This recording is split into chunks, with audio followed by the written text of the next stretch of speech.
How are ball bearings in D&D? Precision ball bearings weren't a thing until precision machining started to be a thing, which was, according to Wikipedia, 1794. That's way after the typical fantasy era.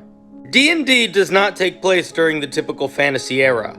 Also, what does the typical fantasy era even mean? Do you mean Lord of the Rings fantasy? Because I don't think Lord of the Rings speaks for all fantasy, and it certainly doesn't speak for D&D fantasy. Speaking of D&D fantasy, there's a lot of technology D&D fantasy has that we don't. In D&D, there's a spell called Mage Hand. It gives you a floating hand that you can control within 30 feet of you. You have cantrips like Prestidigitation, which can change the way food tastes or instantly clean something. I guarantee you some artificers more clever than me can figure out how to use the rules of magic in D&D to do precision machining. For example, using Mage Hand, you can always accurately measure 30 feet of distance, because it has a range of 30 feet, which will always be accurate wherever you are, no tools required.